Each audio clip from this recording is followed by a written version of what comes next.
laakiin waxaan idin la wadaagayaa sheeko la yidhaahdo astaantii gobonimada. astaantii gobonimada macallin baan ahaa dugsi saraan wax ka dhigay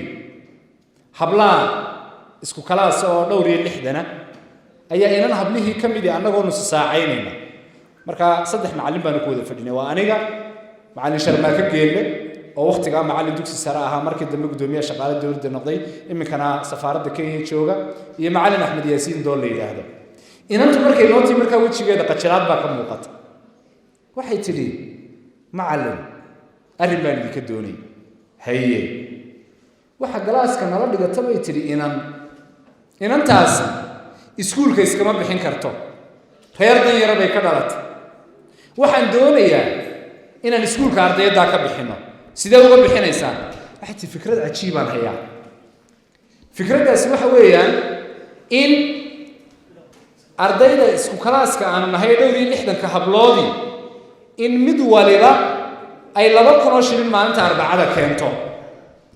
dabeetana aan ururino marka bishu ay dhamaato 4 arbacaad oo dhowr iyo 60 hablood oo min 2,000 waxa laga yaabaa arbacadii walba 120,000 arbacada kale 120,000 sidaa markaan u wadno kowda bisha inaan ardaydii ka bixino maxay anaga naga doonaysaa ardayda noogu sheeg waanu raacnay galaaskii baanu tagnay ardaydani fikradaas ay keentay maalin kasto arbacaa 2,000 shilin keena sidii bay ardayda lacagtii ku ururiyeen kowda bisha marka la gaaro intaanay ardayda kala bixin fiigii iskuulka baa ardaydii laga bixiyaa 4 sanadood ee secondary-ga sidii bay ku dhamaystireen jaamacaddii ayay dabeetana maalintii bilaabaysay noo timi anigii macallin Sharmaaka waxay tiri 4 sanadood baan secondary ka soo bixinayo ma rabo in halka kaga hadhay jaamacaddiina waxa rabaa inaan ka bixiyo oo deewaayada ardaydii kula bixinaysay la way ka hadheene sidee u bixinaysaa waxay tiri aniga bixinayee maamulka jaamacadda waxay weydiisan inay discount ay sameeyaan maamulkii jaamacadda aan u tagnay Sharmaaka Geelle markaa shaqaalaha dawladda haystay oo la garanayaan ka haysano waxaan idhi arbal discount noo sameeyo waxay dhahan 50% baan idinka deeyay ardaydii 3 sanadood oo public health ay qaadanayeen ardaydii kaleeyada ka bixinaysay iyaduna iyada iska bixinaysay habeenkii qalinjibinta ayaa waxaan Facebook ku arkay ardaydii maalmaha hore noo timi inanta kale wax laga bixinayaan uma garanayo ayaa waxaan sawirkeedii iyadoo goonkii xiran oo ala bahashi koofiyadii weyneedii alaabtii xabad sawira soo gashay dadna waxaan ugu qoray hambaliyo ilaahay cilmiga aad baratay ha kugu anfaco ardaydu waxay u tiri macallin berrito inaan qalin jabinayo wax iiga farxad badan baa jira anu markaa wali laawo sheekadii 7 sano ka hor iyo 4 sano ka hor dhacday waaniga fikray tolmiya la guursanaya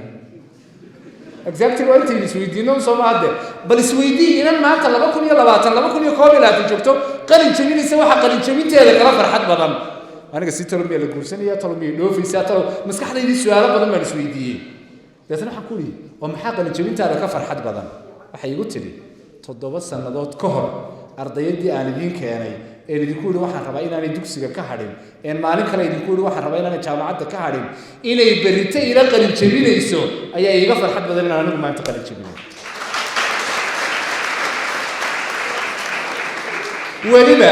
salaadii casar bay tiri ilaa iyo maghribkii ilaa cishaayigii inantii baan ka shaqeynay xinnaheedii iyo sawiradeedii iyo hawlaheedii waa islaaway inaan qalin jabinayo inanta anigu waxaan u bixiyay astaantii gobonimada idinkuna sidaa doontaan